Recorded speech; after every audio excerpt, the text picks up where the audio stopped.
I noticed on the Google form that most of you wanted information on how to use Canvas.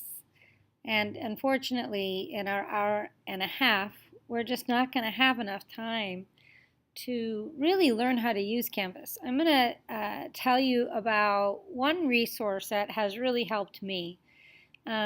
With our HB Gmail accounts, we all have access to YouTube.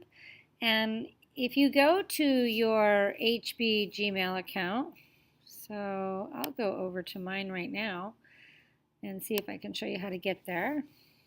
So just go to your Gmail account and you go over here, and hopefully this will work, and of course it doesn't show up. And you go to YouTube. We all have a YouTube associated with that. And you notice there's Chris Long right there. See, I have subscriptions, and I subscribe to Chris Long because he makes a lot of YouTube videos, and he has made quite a few YouTube videos about Canvas. Particularly last year, he made a bunch of YouTube videos. And so if you go down here, you can see where he says create a Canvas account, create a test course, and how to embed a slideshow in Canvas, how do assignment resubmissions work in Canvas. So I would encourage all of you to use these YouTube videos as a resource. I would also say that if you do get started on Diigo and Crocodoc and you get confused, YouTube is a great source for finding information about any of those external tools. So if you just go to how to use Crocodoc, look at all of these particular forms, right? Use Crocodoc to fill in PDF forms. Use Crocodoc annotation tools in SpeedGrader. This screencast describes how to use the Crocodoc annotation tools available in the Canvas SpeedGrader. I don't even know how to do that yet. So YouTube is a great resource for learning how to do all kinds of things digitally. So that's a resource that I would direct you to.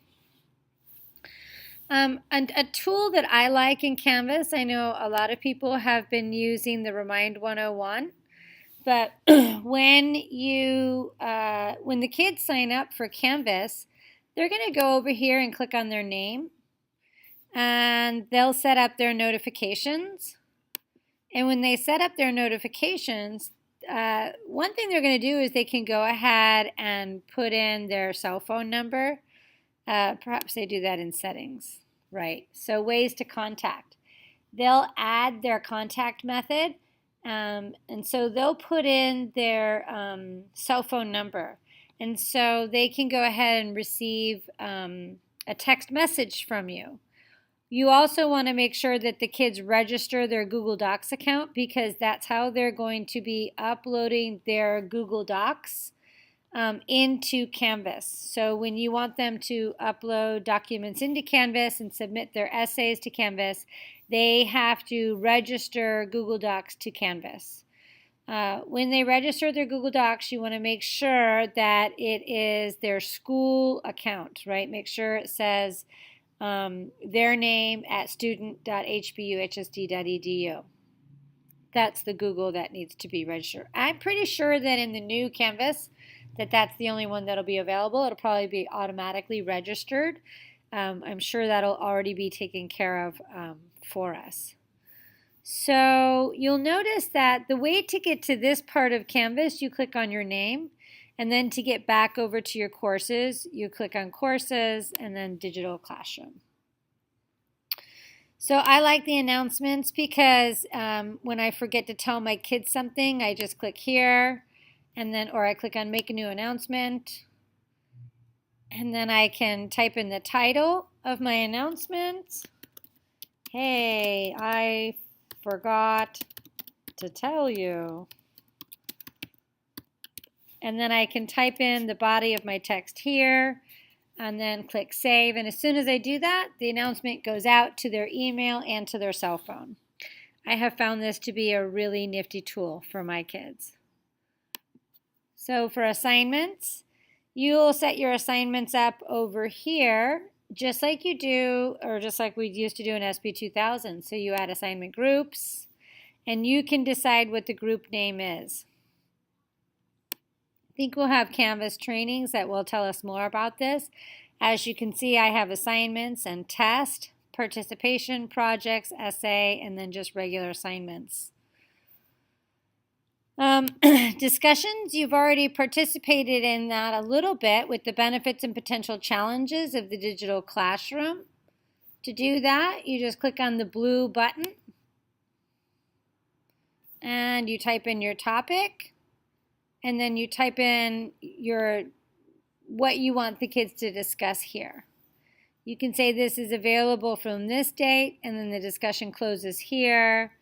Allow that to be graded. You can say they have threaded replies, so they are talking to each other.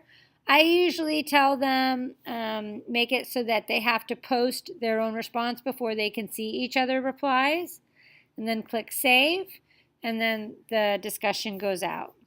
This is where you see your gradebook. And as you can see, these are all the people who have enrolled in my Canvas account. These are our assignments. Now, these assignments, because I transferred my AP class over into this course so that you could see my Persepolis module, so all these assignments moved over with the transfer of the course. Don't worry, I won't hold you responsible for these assignments. But this is where you will enter your assignments. As soon as you complete this quiz, these grades will show up here. I won't have to put them in. They'll just go in. I really like that. That's nice. Once you do the discussion, I'll show you how it works in SpeedGrader for me to open it up and grade it, and it too will automatically go into the gradebook. You'll like it, I promise. People, this is where I find out who is already accepted the invitation and what invitations are pending. This is already going to be set up for you guys in your classes. The district is already going to take care of that for you. I don't believe you're going to have to worry about that. I'm going to show you about pages a little bit later. And I'll have a separate YouTube video for files. Your syllabus. This is where we upload our class expectations. So for me, this is my home page. These are all my assignments. But you'll see that I also have some YouTube videos here on writing information, and I also have a link to my class expectations. I really like this, that I can put a link here for my YouTube videos. I leave this up for my kids all the time. It's a link to, well, let's just go there and see what it is a link to. It's to my playlist in my YouTube account on using out the OWL Purdue website, on using the Turnitin.com grammar check, and on MLA formatting. My kids consistently forget how to do this, so I just leave the YouTube videos available for them so that I don't have to consistently tell them how to do that. I like it. And then quizzes. So I've put a YouTube video in here that Chris made about how to upload ExamView Pro question banks into Canvas. But if you just wanted to create your own quiz, you just go there and you can name your quiz.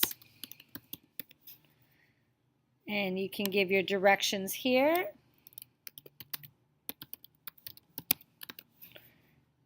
And then here you do your questions.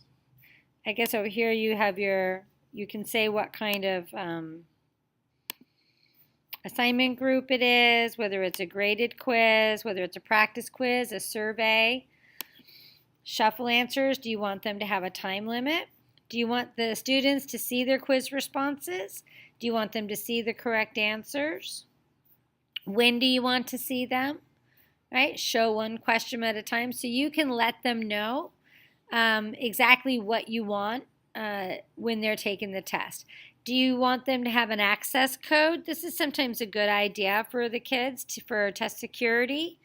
When is the test due? When is it available from? And when is it available to? And then you can do your questions over here. So if you click New Question in the drop-down menu, you'll see you can have multiple choice, true, false, fill in the blank, multiple blanks, multiple answers. You can read the list or an essay question. Now I've already made a quiz for you, so you'll have a chance to take a quiz and you'll see exactly what that looks like. But it's fairly self-explanatory. It's similar to making a quiz in ExamView Pro. So there's that. And I will do a separate video for modules. I like modules. Modules are great. And I wish I could tell you how to do conferences and collaborations. I haven't done them yet. All right. So that's a brief overview of Canvas. And I'm going to show you how to submit an assignment when I have you write something, and I'll have you submit it to Canvas. Whoa.